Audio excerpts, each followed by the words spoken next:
15వ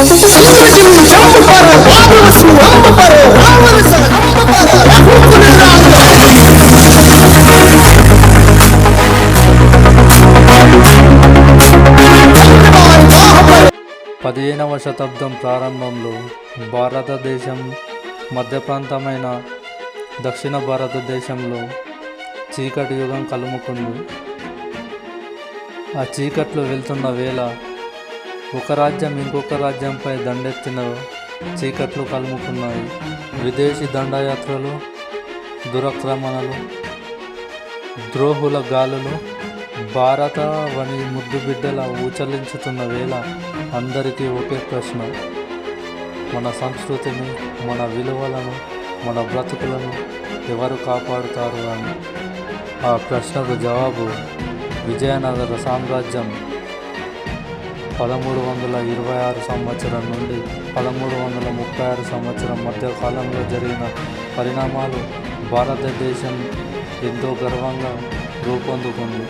విజయనగర సామ్రాజ్య స్థాపకులైన హరిహరరాయలు, బుక్కరాయలు అనే సోదరులు విజయనగర సామ్రాజ్యాన్ని హంపి కొండల మధ్య స్థాపించి తమ శక్తి సామర్థ్యాలతో సైన్యాన్ని రూపొందించుకొని దక్షిణ భారతదేశంలోని గొప్ప మహాశక్తివంతమైన రాజ్యంగా రూపొందుకుంది. అక్కడి ప్రజల్లో ఇది ఒక రాజ్యం కాదు, ఒక ఆశ, ఒక బ్రతుకు, ఒక నీడ, ఒక ఆకలి. ఆ కాలం ప్రజల కోసం పాలన చేశారు.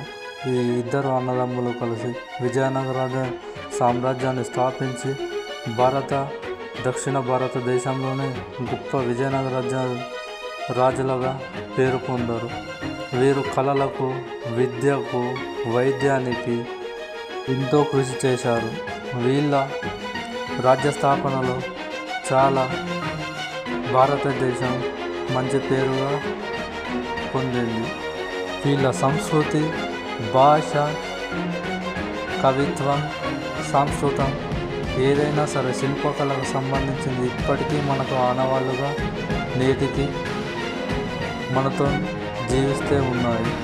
నేను చెప్పే శివాజీ వీరగాథకు విజయనగర సామ్రాజ్యం మూల పునాది. విజయనగర సామ్రాజ్యంలో అత్యంత కీర్తివంతమైన పరిపాలన చేసిన ఒకే ఒక రాజు శ్రీకృష్ణదేవరాయలు. ఈయన 1509 నుండి 1529 వరకు పరిపాలించాడు. సుమారు 20 సంవత్సరాల పాలనలో భారతదేశానికి గొప్ప గుర్తింపు తెచ్చాడు. ఈయన కాలంలో కవులకు సాహిత్యంలో పట్టుదల ఉండేది. ఈయన అష్టదిగ్గజ కవులను తన ఆస్థానంలో మంత్రివర్గంలో ఉంచుకున్నాడు. వాళ్ళందరిలో శ్రేష్ఠుడు తెనాలి రామకృష్ణుడు. శ్రీకృష్ణరాయలు ఆరోగ్య పరిస్థితుల కారణంగా 1529లో మరణించాడు. తరువాత తన కుమారుడైన తిమ్మరుసు ఆధ్వర్యంలో పాలన జరిగింది. శ్రీకృష్ణదేవరాయలు చనిపోయిన నుండి శక్తివంతమైన రాజు విజయనగర సామ్రాజ్యాన్ని పరిపాలించలేదు. చివరగా శ్రీరంగరాయల 1642 నుంచి 1678 వరకు పరిపాలించాడు. ఈయన పరిపాలనలో విదేశీ దాడులు, ముస్లింల దాడులు, మొఘళ్ళ దాడులు ఎక్కువయ్యాయి. అంతటితో విజయనగర సామ్రాజ్యం పతనమైంది. 1565 సంవత్సరంలో భారతదేశంలో దక్షిణ భాగంలో ఒక యథార్థ ఘటన రాక్షస తంగడి యుద్ధం, లేదా దాన్ని తల్లికోట యుద్ధం అంటారు. ఇది జరగడం వల్ల ఎంతో గొప్ప పేరు తెచ్చుకున్న విజయనగర సామ్రాజ్యం కుప్పకూలిపోయింది. దానికి కారకులు ఢిల్లీ సుల్తానులు. వీరి ఆరంభంతో దక్షిణ భారతదేశం అంతా చీకట్లు కమ్ముకున్నాయి. ఈ యుద్ధంలో గెలిచిన ఢిల్లీ సుల్తానులు, బహుమండి సుల్తానులు దక్కన్ సుల్తానులుగా విజయనగర సామ్రాజ్యాన్ని మొత్తం పంచుకున్నాయి. వీళ్ళిద్దరిలో దక్కన్ సుల్తానులు గొప్పవాళ్ళు. వీళ్ళు సుమారు 30 సంవత్సరాలు దక్షిణ భారతదేశాన్ని పరిపాలించారు. ఆ 5 రాజ్యాలలో గొప్పవాళ్ళు బీజాపూర్ సుల్తానులు. దీంట్లో గొప్పవాడు ఆదిల్ షా. ఈ తల్లికోట యుద్ధంలో ప్రధాన భూమిక పోషించింది ఆదిల్ షాను. బీజాపూర్ సుల్తానేట్కి ఆదిల్ షా గొప్ప నాయకుడు. తర్వాత గోల్కొండ కుతుబ్ షాహీలు పరిపాలించారు. వీరి కాలంలో హైదరాబాద్ని చాలా అభివృద్ధి పరిచారు. కానీ కుతుబ్ షాహీ వంశంలో దుర్మార్గులు చాలా ఉంటారు. బీరత్ సుల్తానేట్లు బరీద్ షాహీలు. బేరార్ పరిపాలకులు హిమ్మల్ షాహీలు. అహ్మద్నగర్ సుల్తానేట్ను పరిపాలించిన నాయకులు ఇమాం షాహీలు. వీరు 5 భాగాలుగా దక్షిణ భారతాన్ని విడదీసి 30 సంవత్సరాలుగా పాలించి మొఘలులకు ఆర్థిక వనరుగా మారి మొఘలులను భారతదేశంలో రావడానికి కీలక భూమిక పోషించారు. వీరి పరిపాలనలో భారతీయులకు ఇతర మతాల వాళ్ళని గౌరవించారు. మంచి కళలు, కట్టడాలు ఎంతో అభివృద్ధి చెందాయి.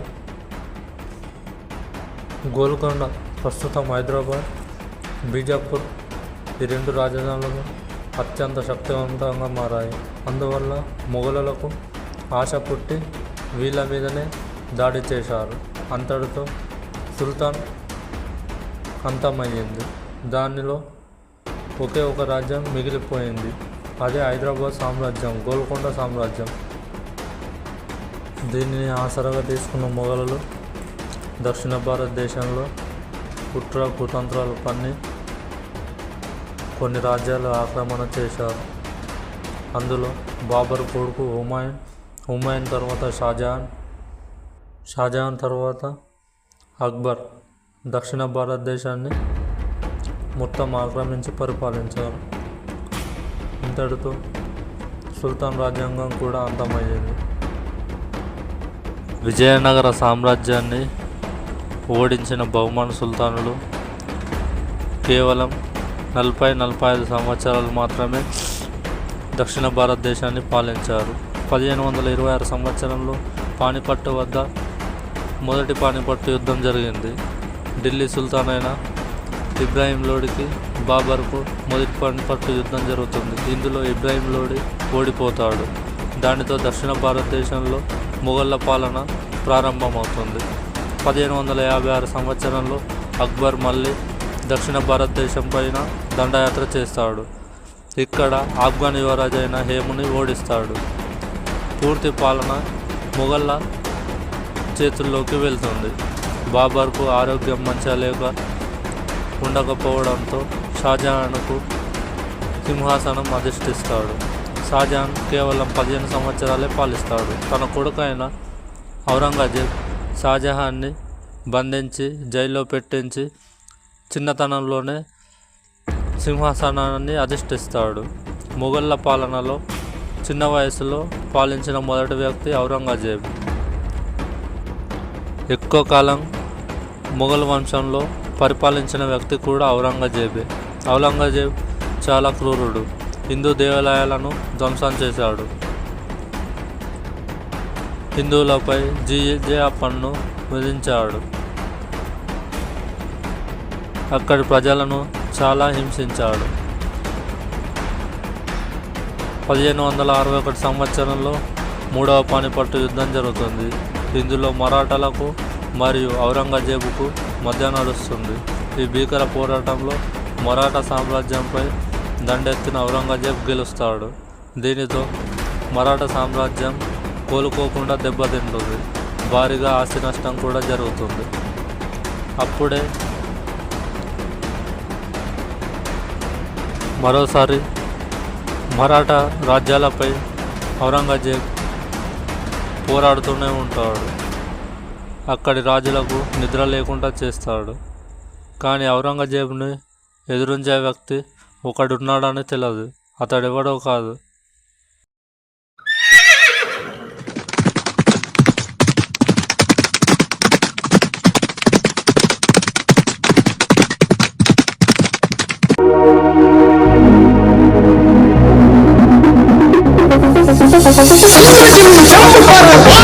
Vamos para